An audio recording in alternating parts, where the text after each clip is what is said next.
क्या कभी आपने गौर किया कि 24 कैरेट शब्द का प्रयोग अगर गोल्ड के मामले में करें तो बात यहां शुद्धता की होने लगती है, लेकिन अगर यही 24 कैरेट शब्द का प्रयोग हम डायमंड के मामले में करें तो यहां बात वजन की होने लगती है। मतलब डायमंड के लिए 24 कैरेट, 22 कैरेट, 23 कैरेट ये वजन है, लेकिन गोल्ड के लिए यही शुद्धता का मानक है। अच्छा, एक और बात, हो सकता है आपका दिमाग वहां तक गया हो, ध्यान वहां तक गया हो कि 24 कैरेट ही क्यों, 22, 23, 10, 50, 100 कैरेट भी हो सकता था जब मानक ही तय करना था।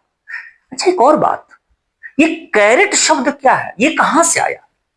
भाई किलो, ग्राम, कुंटल, टन, ये तो समझ में आ रहा है, ये कैरेट शब्द क्या है? तो चलिए आज की छोटे से वीडियो में तीनों बातें क्लियर कर रहा हूं। लगे हाथ में ये भी बताऊंगा कि जब हीरे को तौला जाएगा तो हम लोग कहते हैं यहां पे सी, कैरेट के लिए सी, और जब गोल्ड की शुद्धता चेक की जाएगी तो यहां कैरेट का होगा के। तो बात शुरू होती है आज से हजारों साल पहले एक पेड़ से। वो पेड़ कौन सा? तो वो पेड़ है कैरोब, एक कैरोब का पेड़ है।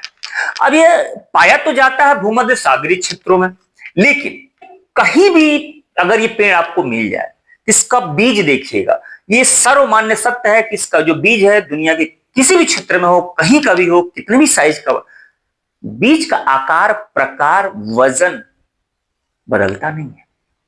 जितने भी बीज आपको देखने को मिलेंगे सब एक बराबर, सब साइज में एक बराबर। तो व्यापारियों ने क्या किया कि बहुमूल्य रत्नों या पत्थरों का खरीद बिक्री करना था तो किससे तौले, जब वेट नामक कॉन्सेप्ट नहीं आया था, तीन बीजों का सहारा लिया। और बाद में पाया गया कि उस वक्त के व्यापारी कितने ब्रिलियंट थे, बुद्धिमान थे कि इनका सहारा लिया कि एक बीज 200 मिलीग्राम का होता था। ये मतलब अद्भुत चीज थी, 200 मिलीग्राम का एक बीज होता था। तो उन्होंने क्या किया कि किसी भी बहुमूल्य धातु को जो तौलना हुआ तो इन बीजों का सहारा लिया। क्यों? क्योंकि माना जाता था कि इन बीजों के आकार, प्रकार, वजन में कोई परिवर्तन नहीं पाया जाता है। एक बात तो क्लियर हुई ना। अभी जो कैरोब नामक पेड़ है, यूनानी भाषा में इसे केराटियन कहा जाता है, अरबी में इसे किरात कहा जाता है, इतालवी में इसे कैरोट कहा जाता है, टूटते बिगड़ते अंग्रेजी में ही कैरेट आ गया। मतलब कैरेट तो समझ में आ गया ना, ये एक पेड़ है और पेड़ का एक बीज है। अब इस बीज का प्रयोग किस में हो रहा है? किसी भी बहुमूल्य धातु को जो छोटे छोटे आकार में खरीदा बेचा जा सकता है उसे तौलने के लिए इसका प्रयोग किया जा रहा है। इतनी बात क्लियर हो गई। लेकिन अब बात शुद्धता की कहां से आ गई और 24 कहां से आया उसको भी जान लेते हैं। रोमन सम्राट थे कॉन्स्टेंटाइन प्रथम।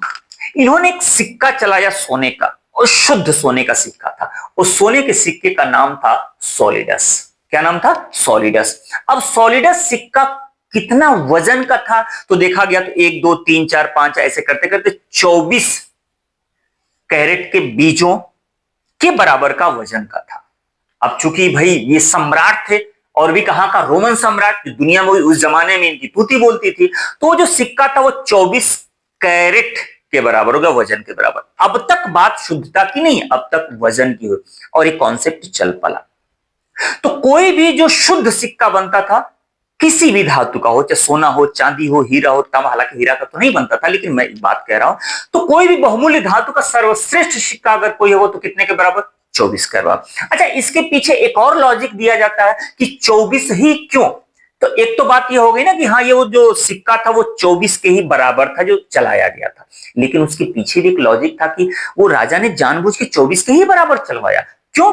क्योंकि आप ध्यान दिए होंगे कि एक दिन में 24 घंटे होते हैं, एक घंटे में 60 मिनट होता है, एक दर्जन में 12 होते हैं। तो ये 12, 24, 60 ये जो डाटा है ना, आपको मैक्सिमम जगह मिल जाएगा। इसका रीजन यह है कि यह 1 से भी डिवाइड, 2 से भी डिवाइड, 3 से भी डिवाइड और 4 से भी डिवाइड हो सकता है। ऐसे बहुत कम संख्याएं हैं जो इन चारों से डिवाइड हो सकता है। तो 24 का डाटा वहां से है, एक कॉन्सेप्ट यह है। दूसरा यह है कि सोने का जो सिक्का था वो 24 कैरेट यानी बीज के बराबर था। अब तक वहां वजन की बात है। आगे चल करके उस सोने के सिक्के में मिलावट होना शुरू हो गया। तो मिलावट होना शुरू हो गया का मतलब क्या है? वजन तो 24 का ही रह गया, वजन जो है 24 कैरेट बीज के ही बराबर था, लेकिन सोने की शुद्धता कम हो गई। अब सोना जैसे मान के चलिए कि 20 कैरेट के बराबर उसमें सोना मिला दिया और 4 कैरेट के बराबर कुछ और मिला दिया, तो वजन वही रह गया। तो माना जाता था कि सोना जो है ये 24 कैरेट के ही बराबर है, लेकिन उसमें शुद्धता का मानक 20 कैरेट, 18 कैरेट, 14 कैरेट, 15 कैरेट ऐसे रह गया। तो वहां पर जो सिक्के हैं, सोने वाले सिक्के ज्यादातर चूंकि चलन में थे, तो सोने के साथ वो मानक तय होता चला गया। लेकिन सोने के अलावा अन्य जितने भी धातुएं थी, अब चूंकि हीरा में मिलावट तो हो नहीं सकता था, अब हीरा में जब मिलावट नहीं हो सकता था तो आज भी वो 24 कैरेट का होगा या 20 कैरेट का होगा या 5 कैरेट का होगा या 10 कैरेट का होगा या 1 कैरेट का होगा, तो तौल के ही बिकेगा।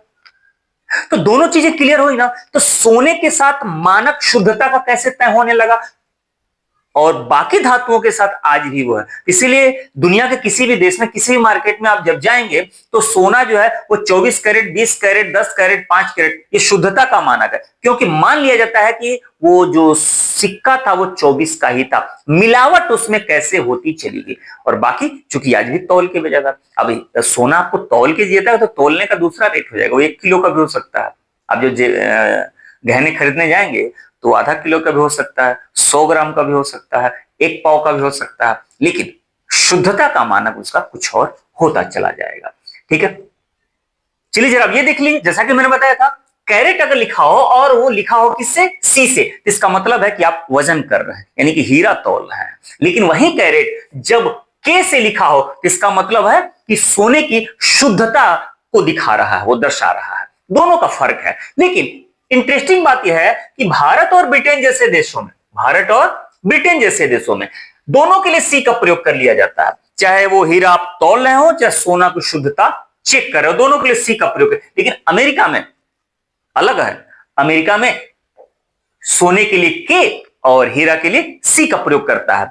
1906 ईस्वी में एक शोध में पता चला कि वो जो बीज था ना, बीज जिस कैरेट वाला बीज था उसमें फर्क है, उसमें फर्क आता है। एक मान्यता थी कि दोनों में कोई फर्क नहीं होता, उसके वजन में, आकार में, प्रकार में फर्क नहीं आता है, लेकिन 1906 के शोध में पाएगा कि नहीं, उनमें भी फर्क आता है। लेकिन चूंकि तब तक आम इंसान की जुबान पर इतना कैरेट कैरेट कैरेट कैरेट चढ़ चुका था, वो 24 कैरेट, कि फिर बीज तो हटा दिया गया, लेकिन 1907 ईस्वी में मीट्रिक कैरेट को ही एक मानक तय कर दिया गया और 1 कैरेट के बराबर 200 मिलीग्राम फिक्स कर दिया गया। ये नियम ही बना दिया गया। शुरुआत हुई थी कैरोब नामक पेड़ से। अब कैरोब से कैरेट तक आया और कैरेट से लेकर आधिकारिक मानक तक आ गया। बीजों का काम तो खत्म हो गया, नाम आज ही रह गया है, कैरेट या कैरोब।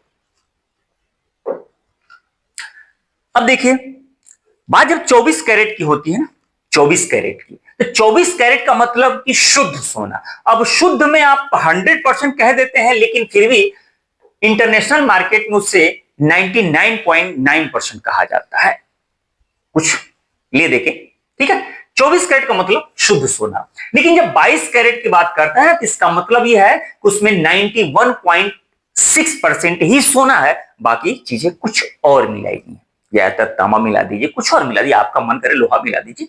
ठीक है, 18 कैरेट की बात करेंगे तो इसका मतलब है कि उसमें 75% सोना है, 25% कुछ और है। 14 कैरेट की बात करेंगे तो 58.3% ही सोना है, बाकी कुछ और है। लेकिन अगर यही बात डायमंड की करें, अब हीरे के साथ इंटरेस्टिंग बात यह है कि आकार बढ़ने के साथ उसकी वैल्यू और ज्यादा बढ़ने लगती है। मजेदार बात यह है कि 2 कैरेट का एक हीरा जो है, 1 कैरेट के हीरे से वजन में देखिएगा डबल है, लेकिन वैल्यू के हिसाब से, रेट के हिसाब से, पैसे के हिसाब से वह 4 गुना या 4 गुना से भी ज्यादा हो सकता है। यह मजेदार बात है कि जब इसका आकार बढ़ता है इसकी वैल्यू और ज्यादा बढ़ती है। वजन में आप कह सकते हैं कि अगर 2 कैरेट है और 1 कैरेट से जाहिर सी बात है कितना बड़ा, अभी 2 गुना बड़ा है। लेकिन अगर होगा 1 लाख रुपए का तो हो सकता है ये 4 लाख रुपए का, हो सकता है ये 5 लाख रुपए, वो मार्केट के हिसाब से है। ये हीरे की वैल्यू है। अब बताइए, आज के इस वीडियो में सबसे इंटरेस्टिंग बात आपको क्या लगी, कमेंट करके जरूर बताइएगा। मिलते हैं ऐसे मजेदार टॉपिक के साथ, तब तक अपना ख्याल रखिए, बाय बाय।